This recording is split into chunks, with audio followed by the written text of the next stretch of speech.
En este caso hemos conocido la historia de un vecino, una persona de a pie, trabajadora, que, bueno, que destacaba en este caso pues, por su portento físico, por sus capacidades. ¿Vale? Nos hemos tenido este entorno, ¿por qué? Pues porque, como he dicho, en muchos ámbitos, en muchos campos, Algarrobo ha tenido grandes vecinos y bueno, hay que decir realmente su casa original, o la primera casa que tiene la familia de Enrique Ramos Ramos y su padre, Enrique Ramos Rodríguez, que era su padre, que de hecho era agricultor y fue el presidente de la Diputación de Málaga, fue uno de los primeros presidentes de la Diputación de Málaga. Realmente su casa, ellos vivían en lo que después fue la casa de otra persona ilustre de nuestro municipio, que fue la maestra Dolores Rivas. Lo que pasa es que después adquieren esa vivienda, igual que otras propiedades en torno a esta manzana. El padre,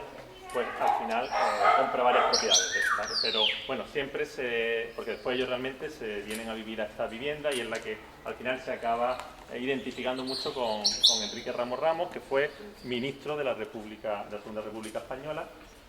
Después tuvo que exiliarse en Estados Unidos y acabó muriendo en Alemania, pero fue una persona bastante instruida y que fue un vecino de nuestro pueblo que llegó a tener una gran responsabilidad, en este caso dentro del gobierno de la nación española en tiempos de la República. Continuamos hacia arriba.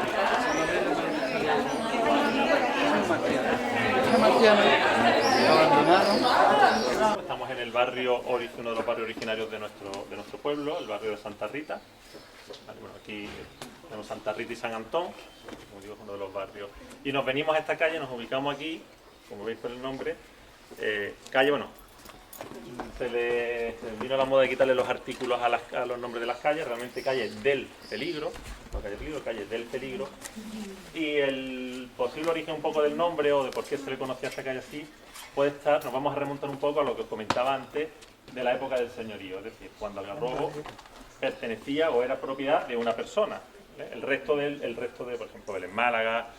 Torró, Frigiliana, el resto de municipios colindantes eran pueblos de realengo, es decir, eran de la realeza, pertenecían al rey en ese momento. Y Algarrobo era un señorío porque pertenecía a un señor, era una propiedad privada que en un momento dado, cuando los reyes católicos conquistan esta zona, como premio a aquellos que o bien le aportaban dinero para las campañas de las guerras de conquista o bien participaban directamente en las guerras, lo que hacía era darle como regalo las propiedades de ciertos pueblos. En este caso, como digo, a la familia Fernández de Córdoba le dio Algarrobo,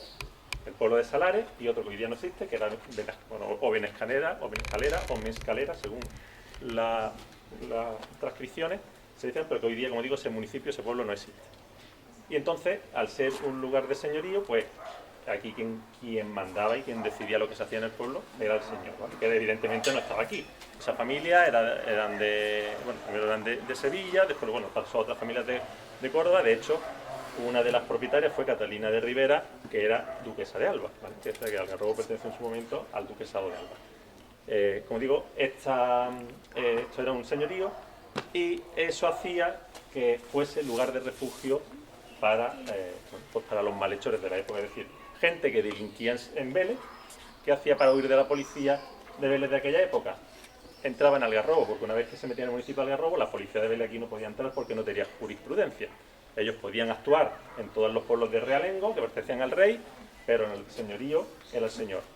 Y lo hacían además amparado por el señor, porque al señor de Algarrobo le interesaba que hubiera inseguridad aquí, le interesaba que hubiera inseguridad porque era la manera de proporcionarles protección a ellos y que los vecinos de aquí le pagaran esa protección, ¿de acuerdo?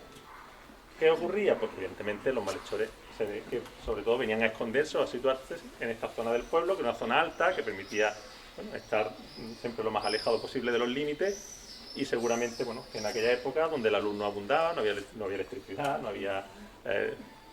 las seguridades que tenemos hoy día, pues esta zona seguramente es una zona que a los vecinos pues no les gustaría rondar mucho porque entrañaba un cierto peligro para los vecinos de Algarrobo, ¿de acuerdo? Vamos a seguir para allá, quiero que veáis la placa con el nombre Calle del Peligro. Aquí podéis ver cómo realmente antiguamente, de hecho lo podéis encontrar en Calle del Sol, ¿vale? Muchas calles del municipio tenían su artículo delante, lo que pasa es que luego, cuando pasa el tiempo, la burocracia y demás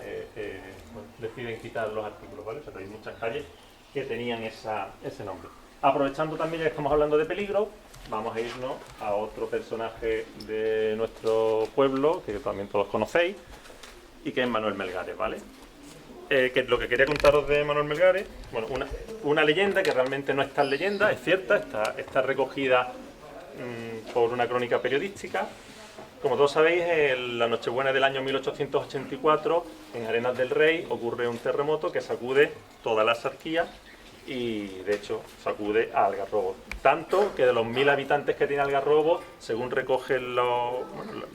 registros que se hicieron de la época, dicen que más de 850 familias de Algarrobo no tenían ni para comer, o sea, no tenían lo más básico para vivir. Huyen a las zonas de los cortijos y los alrededores,